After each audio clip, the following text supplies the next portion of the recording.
Whole Man Academy. Because the world needs strong men. Whole Man Academy is changing the game for men around the world. It's for guys who want to live an epic life of fun and adventure, no matter what. We believe deep down, all men want to go on their own hero's journey to becoming resilient, confident, fearless, and fulfilled. Listening to be inspired by guys who don't settle for living a life of mediocrity. This is your call to action and call to adventure. Are you ready?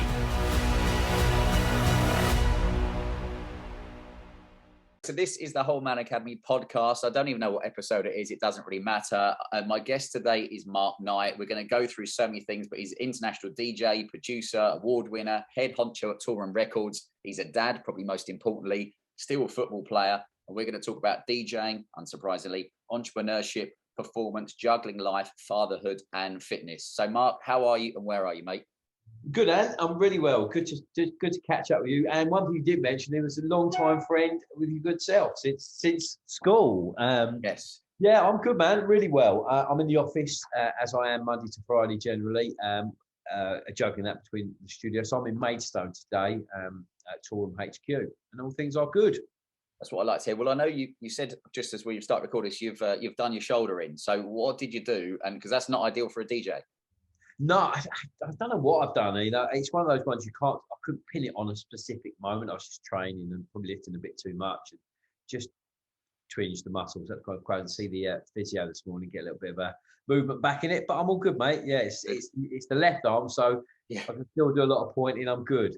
The DJing arms is all good, but we've got no problems. That's the important bit. Well, let me take you back and you and I, my best mate, Tom Vanderpeer, as you well know as well, this is a very quick story, which is I remember, and I want to talk about how it all started for you, but I don't know what year it was that we were out in Maidstone on a night out, and I think you were DJing at the Source of Sound in Tunbridge. Right. God, that was going back. If I recall, you said to me and Tom, I've got no one else wants to come over with me. I'll get you guys in, but will you come over with me whilst I'm DJing? And the next time I saw you properly DJing was in Pasha in Ibiza in front of, I don't know how many thousands of people with that entire club bouncing. And that always shows me the brilliant transition of getting started in something. And then, you see, Pasha in Ibiza is one of, I'd say, pinnacles of maybe DJing. Maybe you'll talk about that. But so for you, how did it all start, going from being a normal guy from Maidstone to then getting on that DJ path? I'm just still a normal guy from Maidstone. That bit's never changed. I don't know. I had a bit of an epiphany really at work. I was working in the building industry, and I remember working on one job, and I remember it being so cold I couldn't pick up my trowel, and I was like, I actually want to do something else. As much as I love the building industry and I love all the crack and I love my friends and work together, I love it, but I feel I could be and do something bigger and better. And that's no slight to the construction industry or whatever. I just felt that I could do something. I mean, I always wanted to be a professional footballer, much like yourself, and that was all, I'm still hoping. That was always the dream, but that never happened, of course. And I always loved music. I was obsessed with music, buying music, even before DJing was the thing. I was kind of one of the odd ones out of school who was mad about buying records and talking about records and playing records. And this was before DJing was even a notion. It wasn't recognized in the same context as it is today. And I got into going out and the music, and I was like, well, I'm buying music, and hang on, this DJing thing, I could do this. And I practiced and practiced and thought, wow, all the things are all the stars are aligning here. Music I love buying. I love playing it to people and showing my taste in music. And this all kind of happened about the same time as, having this epiphany at work about wanting to do something else. I thought, well, go for it. No one's going to stop you. No one's going to stop you. And I'm very driven. If I'm going to do something, I want to do it to the absolute best of my ability. And I did. And I just went for it. Huge amounts of sacrifice. Missed everyone's birthday for 20 years, to the point where people did bother inviting me to things, and no one would turn up. But I was so focused on taking this notion, this idea, as far as it could possibly go, and nothing or no one was going to stop me. And the rest is history, really. So when did you, here's always an interesting thing when guys have gone out on their own, and I've talked to different guys from different sectors around the world who are living their own version of, I call it, an epic life. But at what point did you realize, okay, DJing is a goer for me to be a career, as opposed to, I'm sure we all know enough guys who kind of do a bit of DJing at weekends for extra money. Yeah, you have to take that plunge. You take an assess risk situate. You take an overview of where you are financially. I think that's the dictator of what you can and can't do. Yeah. Can you afford to live life, by the medium of music? And I was balancing the both. I had this job, and I had a boss who was like so understanding. I was doing. We were building cable networks, and I would spend most of the day in the studio. And whenever he called, I'd run outside into the street as if I was on the phone. And he knew I was in the studio. I got away with murder for about 2 years. So the productions were going well. I was DJing, DJing at the weekend locally. But I got to this point, I thought, well, if I got rid of this, if I got rid of the day job and went full plunge into my dream, how is it going to look like financially? Is it sustainable? Is it doable? And the reality was, but it was a big risk. And about that time as well, my wife wanted to go back to college, university. She'd never had the opportunity to really fulfill her dreams in education. So she wanted to go back to uni. And we said, well, look, let's sell the house, because we had a house. We lived in Annerley in South London. And we were on to our third property at that stage. So it wasn't like we were kids. And we'd done well through the sale of various houses. So we had some money in the house. And we said, well, look, let's sell the house. You go back to your mum's. I'll go back to my mum's. And let's split whatever we've got and use it to fulfill what we want to do. And she used the money and went to university and did really well through that. And I used the money to build a studio outside my parents' house, which was in a shed. Which we used to get the tools in. We used to call it the tool room. And I said, Dad, do you mind if I commandeer the shed, this brick shed, and build a studio in it? And he's like, yeah, that's fine. So moved all the tools and whatnot out, built a studio, and hence the name Tool Room Records, because that's where it comes from. That's where it emanates. It has a soul. It has a meaning. Yeah. And that's what I did. I used every penny that I had. I'd amassed with the sale of house and money that I'd accrued in life thus far, and invested it into this dream, into this vision of what I wanted to be and what I wanted to do. And I sat down with my dad at the time and my brother, who was a car salesman at the time, and said, look, he just got laid off because he got caught drink driving. My dad had retired. We all sat around. I just left this job, and I was like, right, I'm going for it now. And we sat down, we said, look, why don't we do something? That's the ultimate family aspiration in my eyes. That's the ultimate family goal, is to work together on a passion project. And we sat down and said, look, okay, I want to start a label, because I've been releasing music on other people's labels. Right, okay. With not great success, quite underwhelmed with their performance. They couldn't run a bar, let alone a record label. I was like, I could do this better myself. I know I can do this better myself. And if I'm in control of my destiny, that puts me on the front foot. If I can control all aspects of what I do, then that puts me in good stead, because I've only got to answer to myself then. Mm-hmm. So with the money that from the sale of the house and my dad being retired, my brother not being in work, I said, look, come on, let's start a record label. Let's call it Tool Room Records, because it means something to us. Yeah. And we sat and wrote a business plan, a 5-year plan. We didn't have delusions of grandeur. It was a very measured approach. And my dad was really good at bringing that side of it, because he'd been in business for 55 years. And he was actually in the music industry when he was young. He was a drummer. He was in a band. Oh, right, okay.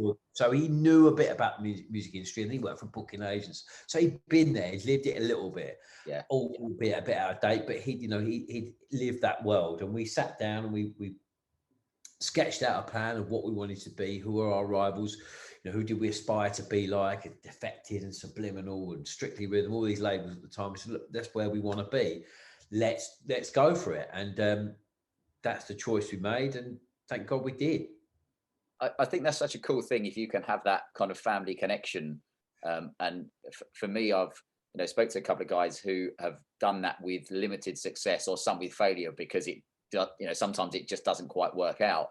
But I was going to say, actually, I guess for you, because I was going to ask you, when you start a business, and we've got plenty of guys who listen to this who either want to start a business or have started one, the hard thing about business is you have to become, you know, a man of all abilities, because it's not just, you know, you being a DJ or someone doing their actual job. You have to be able to cover all the things. So would you say that your dad having that kind of extra business now really helped you?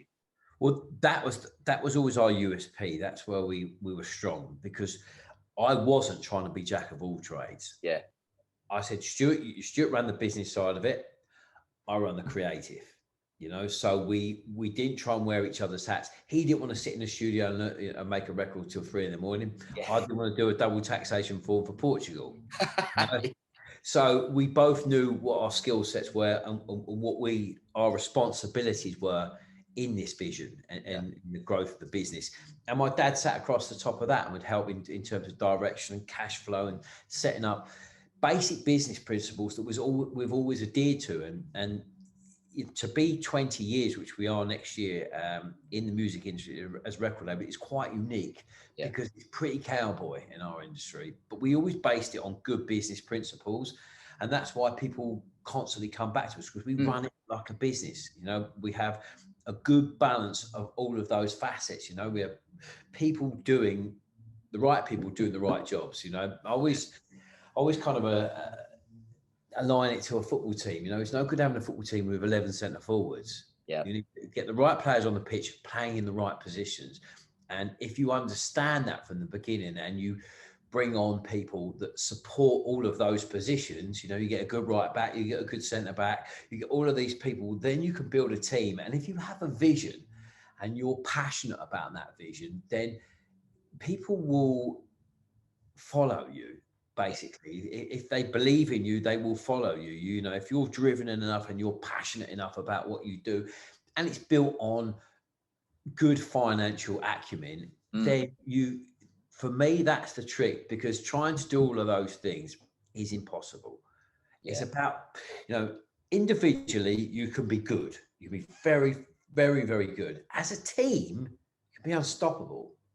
And that's the chance. That's the trick. It is motivating and building a team under your vision and your guidance. And that's what we always did. If I had to try and do all of those things, I wouldn't be where I am today now, because I can't do all those things to their full extent the right way in one day. It's impossible. So my advice to you was, you know, whatever walk of life you're in, or whatever business vision you have, build a team around you, invest in people, because it will pay dividends and it will give you the chance to do the thing that you're best at. And that's what we did. And that's why we had the success we've had. I mean, it's always interesting, you know, the more, you know, we're up to past 80 episodes of podcasts now, and there's always starting to see common themes. I would say there's a book in here somewhere, but common themes between guys saying, we'll come on to kind of fitness and health and stuff, but, you know, surrounding yourself with those right people that can do the right jobs. And I've seen even myself with the Whole Man Academy, you know, I'm editing podcasts, I'm doing this, we've got an online course, we've got all this stuff. And I was trying to learn, I want to kind of know roughly how everything works, but now I've learned to outsource and say, you know, we've got a guy in India who will just know what I want and takes care of some of the stuff, instead of me sitting there going, oh, fucking hell, how do I move this picture around to wherever? And as you say, stick with the good stuff. Well, here's a big question for you. And I always think most people are never going to experience this, but what's it like when you are DJing in one of the, call it super clubs or stadiums, up in front of thousands of people? Because I'm wondering with the pressure to perform, is that, do you ever have it where you're kind of thinking, you know, it's your job to get everybody bouncing? So what's that like? Well, my granddad was a painting decorator, and he said to me, Mark, he said, life is 80% preparation and 20% execution. Now, if you're well prepped enough for any situation, you'll walk into it and you'll breeze through it, because you know what to expect. You're prepared.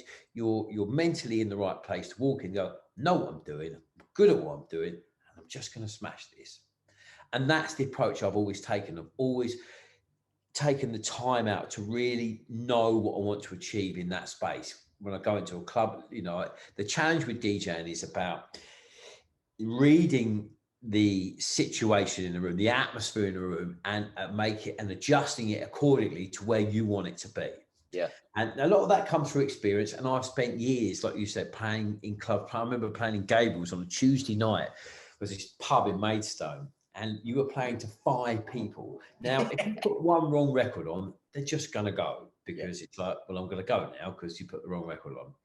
And you constantly have to think about that and adjust every single record you play. When I play to 50,000 people, they're not going anywhere because they bought a ticket, it was really expensive, and 50,000 people, they're not going to leave. But there is a challenge within it to make 50,000, the energy required to make 50,000 people move as opposed to 5. And that comes through experience. I've had a lot of experience and I practice a lot. I do a lot of preparation before I go into any situation. Like my granddad would do, and he was a decorator. You know, the preparation before putting up wallpaper was key, because if he got the walls right, the wallpaper would just fly up. You know, if he didn't, it would be a nightmare. And that really stuck with me forever. And I was like, you're right, Granddad, that's how you go into things. If you're prepared for things, and nerves and all that, they don't come into it. Because you know what you're doing. You know what you're doing. You're confident. You've practiced. You just go in and do your thing. So I had never become overwhelmed by it or flustered or fazed by it, because I have the confidence in my own ability. I've done the hours. I've done the practice. I've done the groundwork. You know, it wasn't an overnight success with me. I've spent many years playing at those crappy gigs where you were playing to 5 people. But that taught me how to DJ. That taught me how, if I can keep these 5 people to stay, then keeping 50,000 people to stay, piece of piss. Well, so, I asked that also because I remember watching one of the documentaries on Avicii, and how he basically did from what I took from it, you know, he wanted to just really be in the studio creating, and he didn't like the thousands of people and that kind of the attention, the pressure. And I always think that's one of those things. You know, even like a footballer, it's different to playing on a Sunday morning in front of 500 people to taking a penalty at Wembley in front of 70,000. Yeah. But look how many penalties they take beforehand. So they just walk up to go, I know what I'm doing. I'm taking 1,000 penalties in training. I'm just going to do what I do in training. And the situation and the ambience doesn't affect you, because you're focused on what you're going to do, and you're just going to smash it in the bottom left of the goal. And that's it. And that, you know, and it's doing all that preparation that allows you, when you get into the moment, big deal. It's another day in the office. So well, that's a good point again for people. We're always trying to, you know, put across these things. It is about preparation. And I wondered also if you, I mean, out of all the places you've DJ'd in the world, I'm not going to say like what's your favorite one particularly, but do you have one or two that you're like, Joe, if you're going back there like Ibiza, that you're like, these are the ones that I feel like I'm playing at home? Well, I have this very weird arrangement, if that's the right word, with Bulgaria, or relationship probably is a better word. I've been playing there for about the last 15 years. And the first gig I ever went to play there, my flight was delayed till I got there at 4 o'clock in the morning, and everyone waited for me to turn up. So, wow, this is great. It's 4 o'clock now, everyone's gone home, think, you know, he's not going to turn up. So, and I played till about 10 o'clock in the morning, and it was brilliant. And it sowed this seed of like, wow, he stuck with it. He came over and still did it, smashed it. We finished at 10 o'clock in the morning. And I worked with the same promoter, and it grew and it grew and it grew. And it got to the point, it was so ridiculous. I think we did a gig in this football stadium once, like 30,000 people. And unfortunately, really sadly, we did an after party, and someone died and got crushed trying to get into the after party. So the government said to me, that's it now. You've got to scale back the event. You can't do anything more than 8,000 people, and you can only come once a year. So I have this real affinity, and I know it's terrible that happened to this guy, but with Bulgaria, because I don't know, we just grew this relationship from nothing to this point of absolute ridiculousness. So that's a very great, I love playing there. I love playing in the States. The States is a great place to play. You know, American people are generally very enthusiastic, full of party favors, and away they go. And as an entertainer, you know, that's you buzz off the energy and atmosphere of a room, and people are very, very passionate about it out there, and they're very open-minded musically, which is really, really, really refreshing. So I suppose if I had to pull 2 places out of the world that I love playing, that's not in the UK, I'd say Bulgaria and the States at the moment. Yeah, no, well, I know I'm heading down, all being well, in December. Me and Tom are coming down to the Source by Maidstone, which is another epic venue. Oh, it's always playing in your own backyard. That should be a lot of fun. I was going to say that's for me. It's so funny because I knew when I'd be talking to you, then I'd happen to see on your Instagram stories that it was in December playing down there. So I said to Tom, come on, like we haven't. And that's one of the things I miss as you get older is you have less opportunities, especially now we live in the country, to go to big nights out. So, it's one of those things I've been lucky enough to experience, going to Ushuaia, going to Pasha in Ibiza. One of the big clubs for me I went to was underneath the Fontainebleau in Miami, like Live. Yeah, Live, right. Yeah, we saw Cedric Gervais play there, and they had it was like a circus, when it was just an absolute like ridiculous night, and it's hard to replicate those kind of things. And I was going to ask you on that, what's it like going from DJing in a live crowd to then working on the radio when you are just you're on your own or with a couple of people in the studio? They're just two completely different things. I mean, the live thing is one thing, and it's the highs and lows and that, and managing all of that kind of psychologically. And the radio is another thing. It is a different challenge when you're basically talking to yourself, and it's a bit weird. It's very weird. It is very weird. And even when I listen to radio shows, it's a real art to it.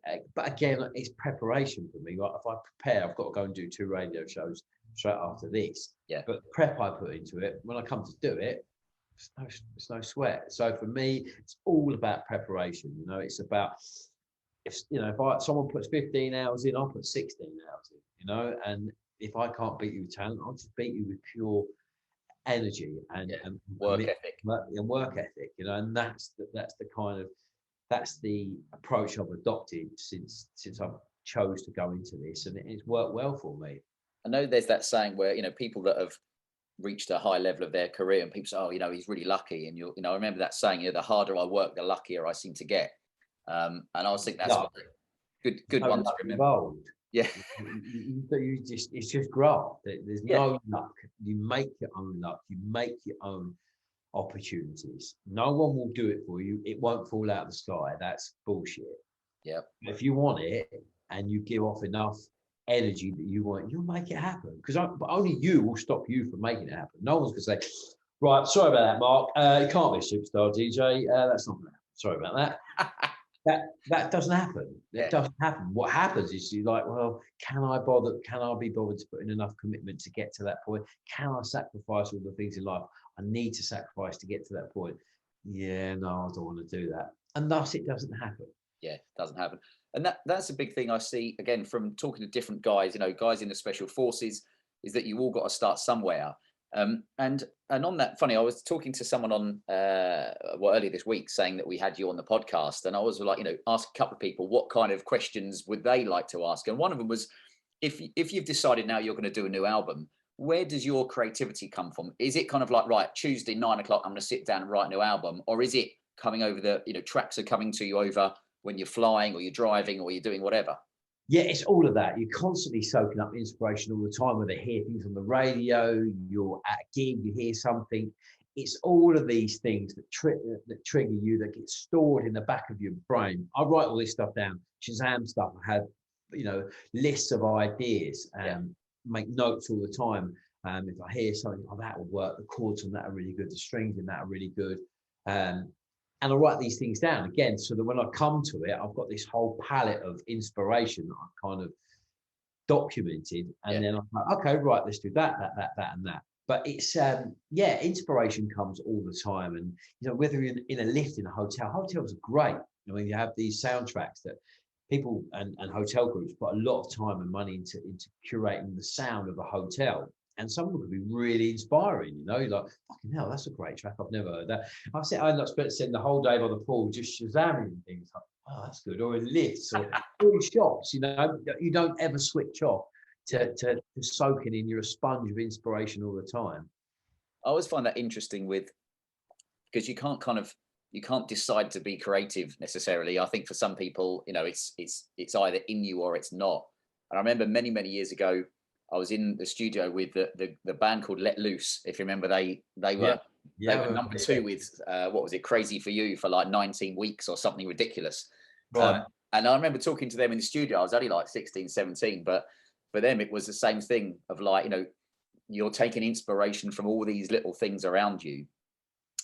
And for now, because you've got and if people don't know, you've got the Toolroom kind of academy as well. Yeah. So I wondered your transition from, was that always your vision to be able to kind of, take young or it doesn't have to be young, but people that want to DJ and kind of help them have a step up as well? I'd really like teaching DJ and releasing their records for them. I mean, it was always based around the football model. Again, everything really with me usually relates back to football. I mean, football clubs have been doing this for years and years and years. It's a great way of finding new talent. Yeah. And on the way, you're selling people your knowledge. I mean, a lot of football academies now are paid for. Kids pay to go there. And they're paid to coach. And if they're good enough, they get taken on. And it's the same principle. We'll teach people the sound of Toolroom. And that comes over years. Being afforded the opportunity to actually do that comes from years and years of consistency. The biggest accolade you can have as a brand, as a music brand, is for someone to say, "I've written a record that sounds very Toolroom." In the same way as you might hear a record on the radio and go, "Well, that sounds very Motown." Now that sound is associated with that label, and that comes from years and years of consistency and a quality threshold they do not drop at any time, and they build the sound. Like you say, "Oh, that sounds very Motown." People write records and they say, "I've written it, it sounds very Toolroom." Now, once you get to that point, that then affords you the opportunity to then sell people the process of making that sound, because it's a very defined thing. It's a thing. It's not the generalisms of making music. I mean, you could go online now and there's so many YouTube videos. You can learn anything, but can you learn specifics of how to make a Toolroom record? Yeah. Well, no. You have to come to us. Mm-hmm. And if you like the sound and you want to make the sound, you're obviously interested in our brand and what we do, and therefore you're on our radar.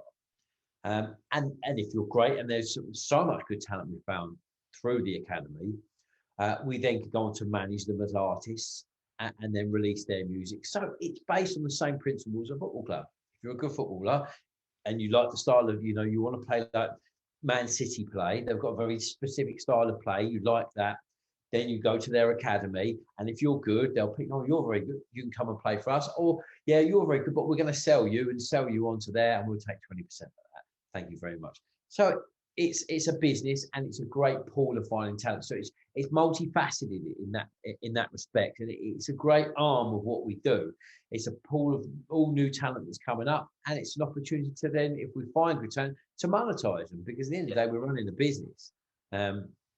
And we found a few acts, Maxine and Wheats, that have come through the academy, who now we manage through our management company, and we take 20% of what they do in all walks of music. But we would have only discovered them, we wouldn't have found them if it wasn't for the academy. And not only that, it's a great way of giving people the inside tack of how to make the sound that we spent years developing, taught to people by bona fide artists within the genre. It's not taught to you by another guy who's interested in music and doing a little bit of music. It's being taught by people who've been at the very top of their game as DJ producers, like Dee Ramirez and Ben Remember and Ben Keane. And these people, BK was like one of the biggest hard dance DJ/producers in the world. Dee Ramirez, same thing, one of the biggest DJs producers in the world, who are now teaching you the inside info on how to make the sound of Toolroom. So it's a big part of what we do, and it's growing at an enormous rate of knots. In fact, we've literally just done a deal with Brighton University. We're the first music brand to actually have a degree, I'll get this right, a degree course that you can study at Brighton University and how to make the sound of Toolroom. And we're just about to scale that out to all the universities in the country. So isn't that cool? It's pretty cool. I never thought we'd be doing that, but it's the thing that I'm massively passionate about, and that is consistency of quality threshold, making sure that every marker we leave is the highest it can possibly be, because that's our legacy. That's what we've done. That's what we're going to leave in youth culture, all of these records, these markers. And if they're not as good as they can be, let's not release them. But when we've done, having done that for like 16, 17 years before we started the academy, then we're like, okay, well, we can monetize this thing that we built, this kind of this sound, and hence the academy. Well, I wondered also from that, because I was thinking a great business model. I don't mean it means that you don't have to do any work and you still get paid, but it's not a bad situation to be in. But, you know, for yourself, DJing, you know, around the world takes a lot of time, and you've got family, and, you know, it's late nights, and none of us are getting any younger. So I wondered for you, it's also that thing of, well, you just said the word legacy. And two or three podcasts ago, we spoke to a guy who helps guys kind of transform their body and mind out in Dubai. And he spoke about legacy. And it is that thing of, for you, I guess, you know, if you're just a DJ, then it's up to you to keep, you know, you're trading time for money at the weekends, in theory, traveling somewhere and staying overnight and having late nights. And now you're creating something where you can say, do you know what, if I don't want to DJ for however long, then I'm you know, I'm still feeding the family. Yeah, well, that's it. I mean, you know, you have to be realistic of exactly that, your career. I mean, it's in music, no, you know, no one lasts, no one's at the top of their game forever and ever. You know, it's like Oasis aren't still #1 every week, every time they put a record out. It's a super competitive space. And the thing that always worried me getting into this was that the thing from an really early age I recognized was that if I get into it, how do I get out of it? Because the money and the fame and all the stuff that comes with it, you know, that's quite a lot to drop. Yeah. I mean, the fame bit, I couldn't give a shit about. Honestly, it means nothing to me. Like we said at the beginning, I'm just a normal bloke from Mason. That bit will never change. But the financial element of it, the money you can earn, how do you segue out of that in a very tactful way, and still have a life and still doing the thing that you want to still be involved in music? Yeah. And these are all the things, companies we built, a publishing company and the record label, ostensibly. I mean, that, you know, I can still keep running that. And you talk about businesses that make money when you sleep. You know, the catalog sits online, making money now. People streaming it, downloading it while we're talking. You know, thousands of streams, millions of streams within this conversation. And that's building up a catalog, and it's building up a portfolio of enough of those businesses that allow you to get to a point in life where you think, well, I'm sort of done now. I've achieved all the things I want to do. I have a different set of priorities in life. I mean, for the last, crikey, since Rupert was 4, I've only DJed 2 weekends a month. Yeah. And the plan just pre-COVID was to go to 1 weekend a month. And then, you know, COVID, then did tour for 18 months, which was brilliant. I have to say, I really enjoyed every minute there with it, and not having to run away at the weekends at all. But yeah, I've had to put a little bit in this year, from sort of June all the way through till Christmas. But after that, you know, it's 1 weekend a month, because it suits me now. Where I am in life, I can earn enough money in that 1 weekend, and all the other businesses that I have associated with it means I have enough salary to live the lifestyle I want. That's, you know, taking years of planning and working 3 times as hard to build businesses up alongside touring and artistic element of what I do, to then get to a point and go, well, I can do less of that now. I don't have to be the other side of the world this weekend. I don't have to be in Japan this weekend. I don't have to be in LA this weekend. I can be at home at football with Roots. I was going to say, you know, and have to balance everything, because that is the key word here. It's balance. It's getting that bit right. That's true success. Well, you've next on my list of questions was the words juggling and work-life balance, because I know, again, going back to DJing, you know, people might see it and think, oh yeah, I want to be a DJ, and you're like, yeah, but you start off, as you say, maybe working Thursday night, Friday night, Saturday night, and, you know, trying to cram all the traveling as well. So how do you manage to, or how, especially when you were traveling more, how did you manage to stay you know, physically well, mentally well, when you were doing a lot of the late nights as well as the traveling? I think surrounding myself with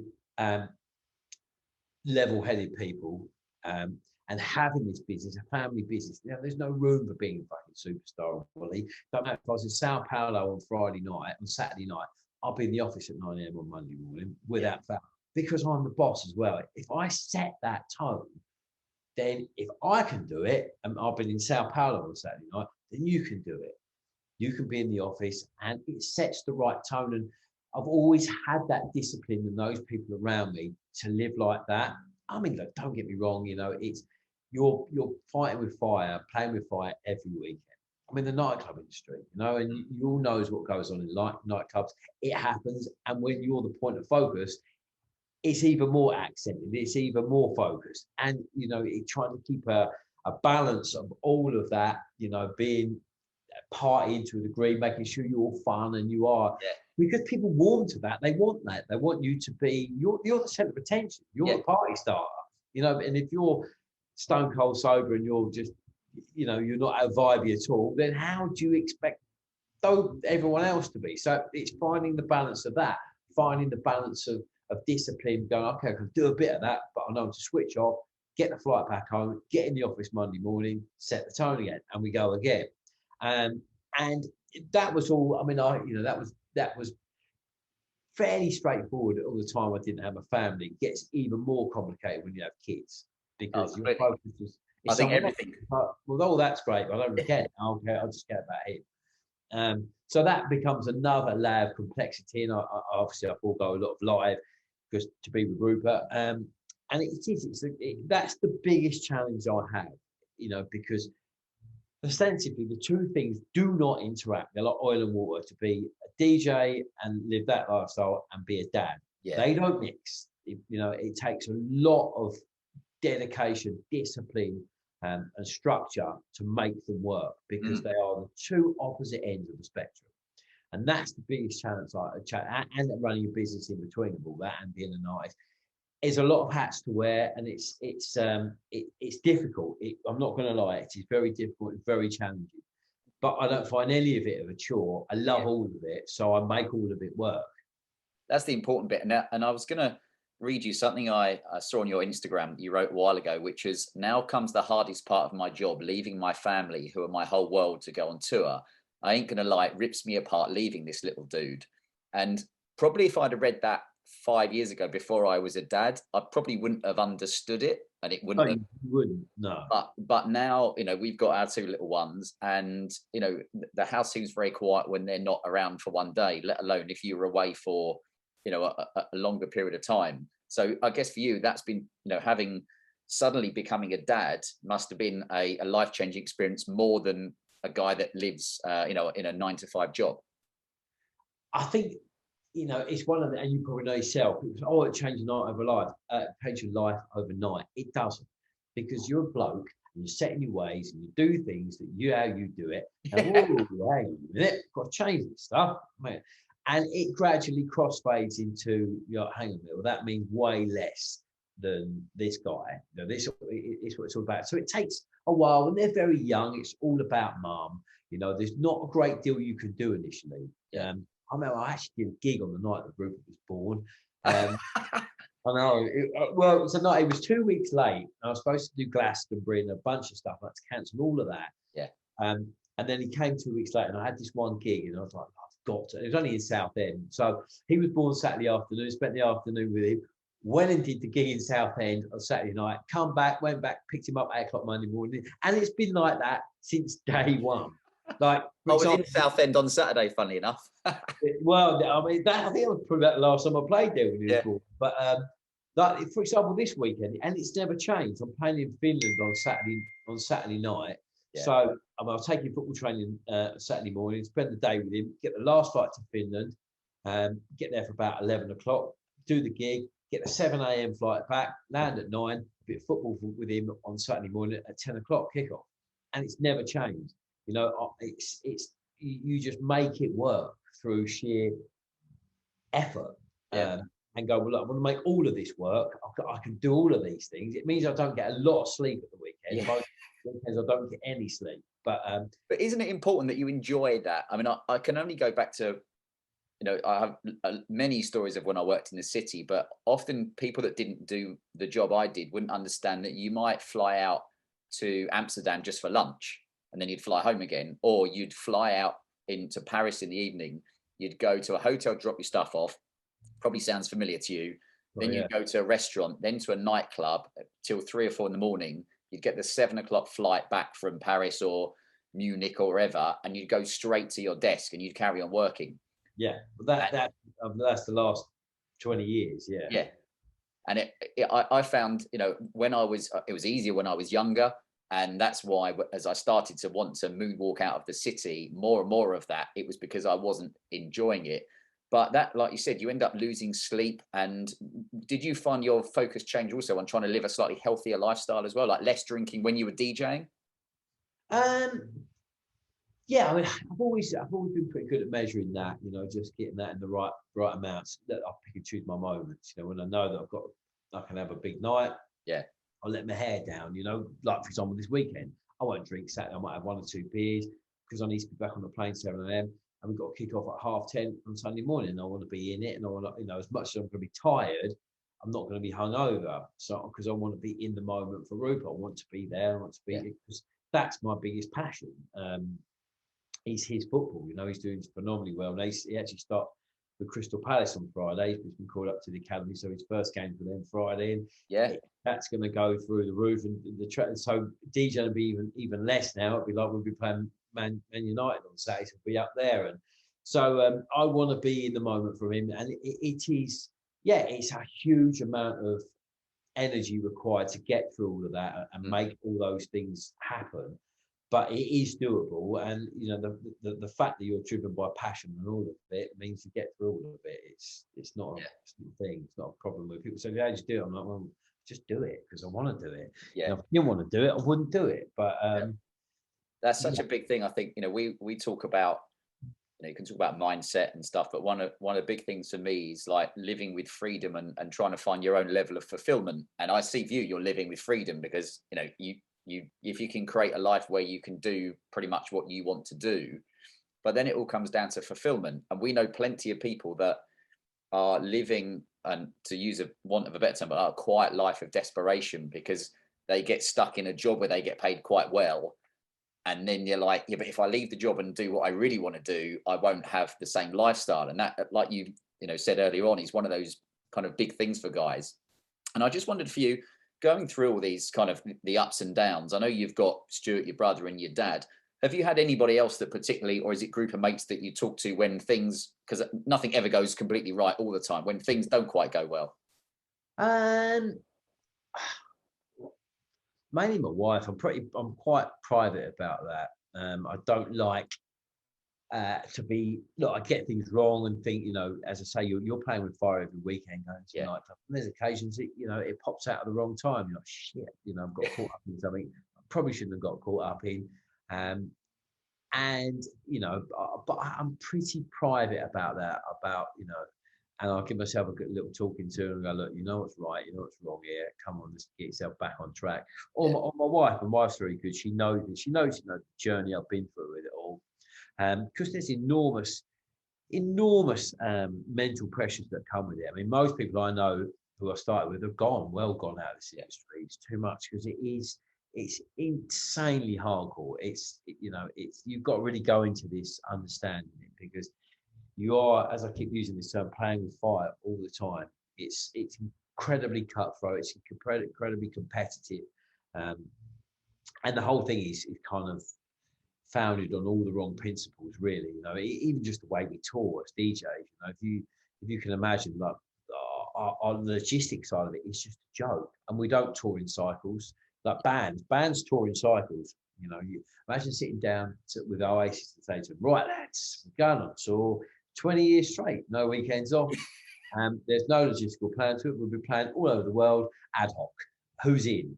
No one would sign up to that. No one would sign up to that. But as DJs, like, right, if I can physically, can I get between Bogota and Lithuania? Yes, of course I can. Well, I'll do it. Right.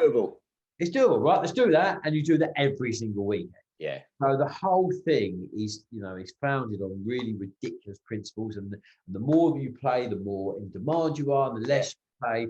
You know, it's all after that face. And then you throw loads and loads of drugs in there and drink and whatnot. And, you know, you wonder why so many people go wrong with mental problems. You know, it's ridiculous. We constantly in our industry having these things, you know, these talks and seminars about mental health. Well, the whole thing's founded on ridiculous fucking principles. It won't work. It will fail.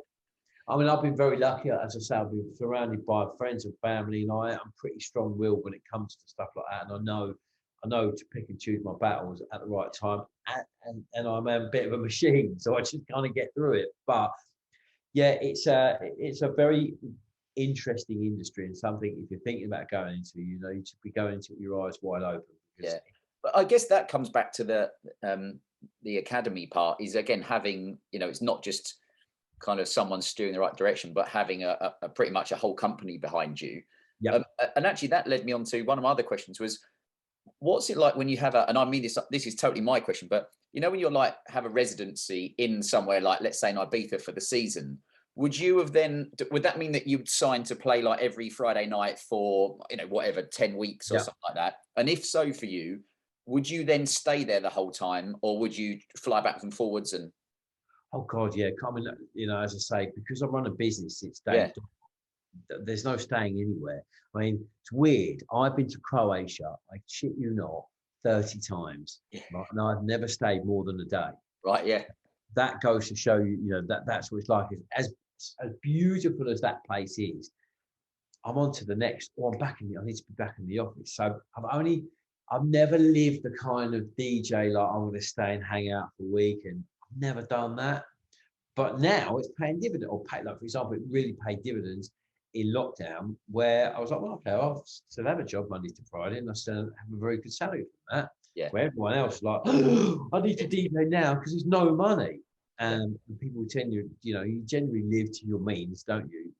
And so having spent all that time running two businesses, really paid dividends, and paying dividends now, because I don't have to put so much emphasis on live.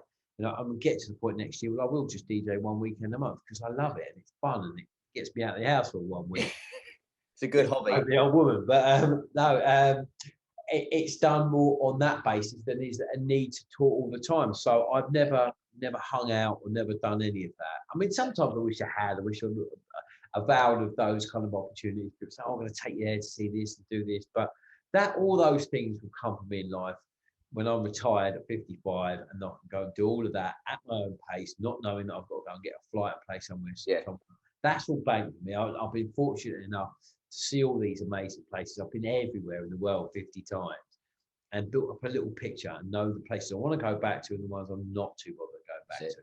So not DJ'd in the Cotswolds yet, but not yet. I'm working towards that. And hopefully you're going to book me soon. Yeah, the Red Lion pub just next door to us, they've got a little couple of speakers and stuff. But I wanted to ask you, I know I've got 2 questions left because I'm mindful of your time, but I'm always interested with guys in different sectors about money. And I just wanted to, for you, because let's say you're, rewind you back however many years to the point where you're starting to play at the super clubs, and they say to you, do they come to you and do they say to you, we'll pay you, let's just call it like 10 grand for the night, and do you go back and go, no, I want 20, and you barter? Or would they have like a set structure?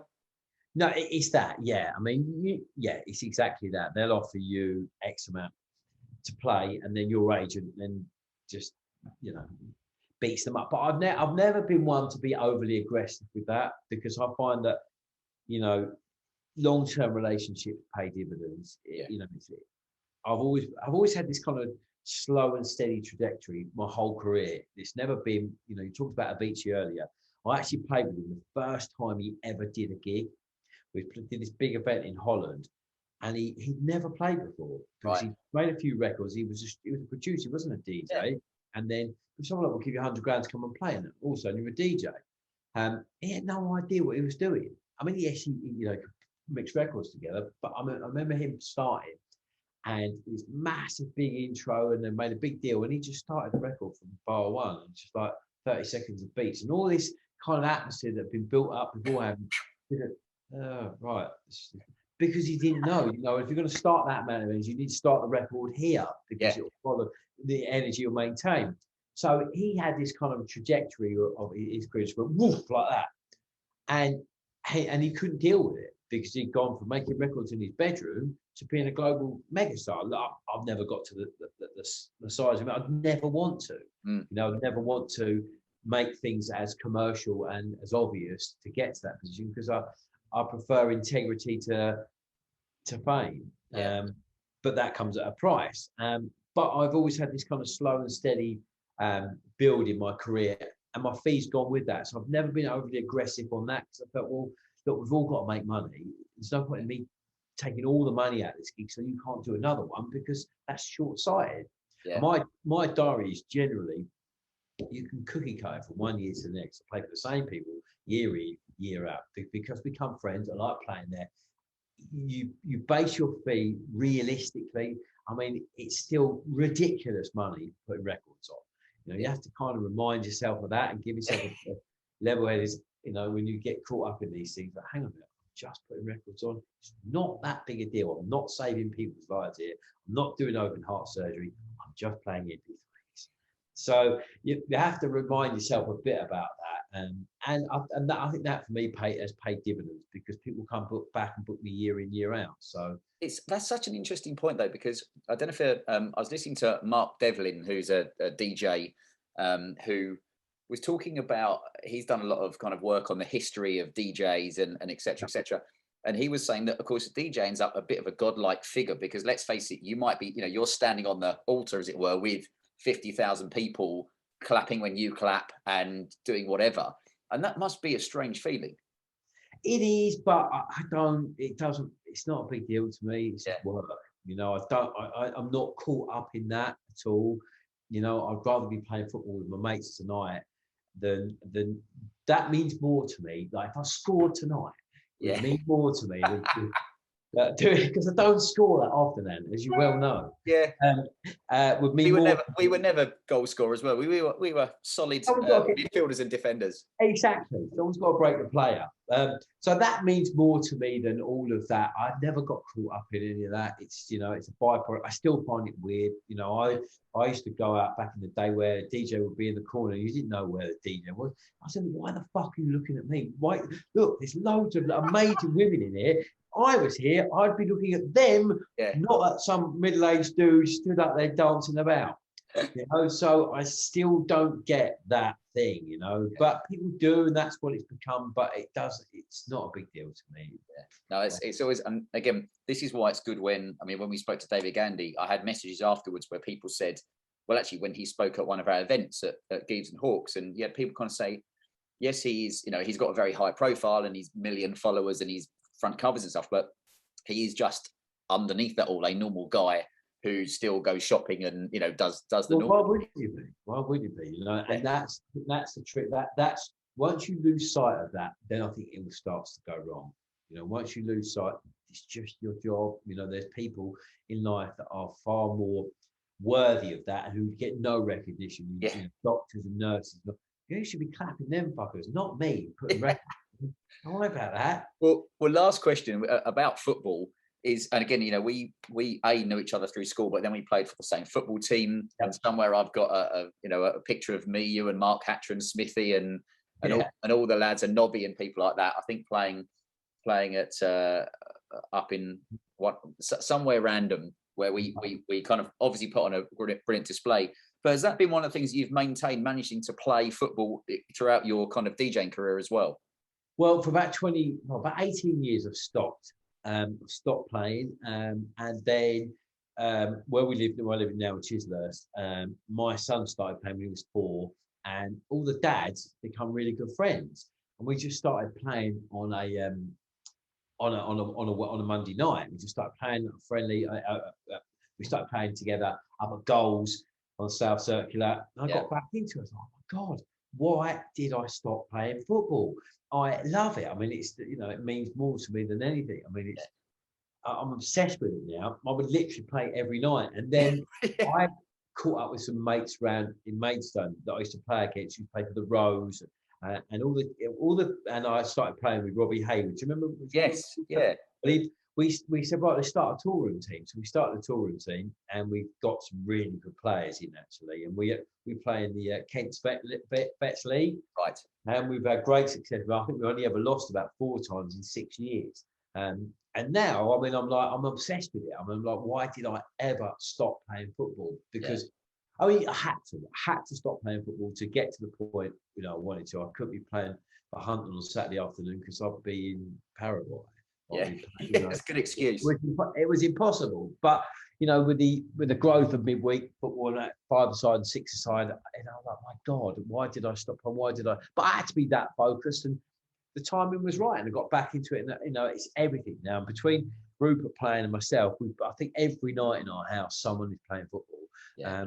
Rupert plays 5 times a week. I play 3 times a week. So it's brilliant. I mean, it's, you know, I think, and what you get from that, you know, being around the guys and team sport and the camaraderie, it's gold. You know, you can't undervalue what that teaches you in life. Team sport, it's everything I know. Everything I know and everything I'm based on is team sport, football. And you let that go. Well, why do I let that go? That is everything to me. You know, every time I do hold a meeting here in the boardroom, all the analogies are based around football. So, yeah, it's a huge part of my life, and it gives me a real mental clarity and focus that's outside of work. I love it, absolutely love it to bits. That's a good reminder. Also, I always say, doesn't matter where a guy is listening to the podcast. And again, we always say we kind of had guys from about 40 different countries listening, so they could have all different kind of, you know, be in all different circumstances. But I found that as well. When I moved up here, I'd stopped playing football. I didn't know anybody else around the area. And I missed the pissing around and talking bollocks with your mates, and not just the physical side of it, but the competition as well.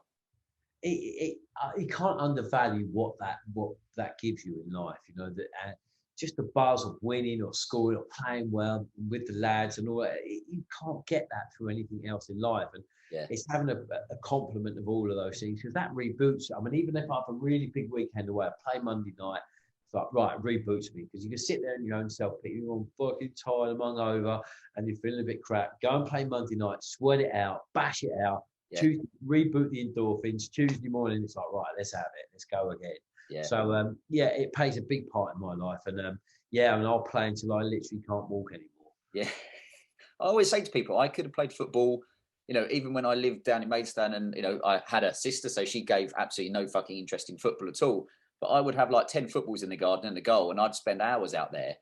And you're like, now, if someone said, "Oh, we're doing a 24-hour football-a-thon," I'd be like, right, I'll get my boots. Where are we? Where are we going? Yeah.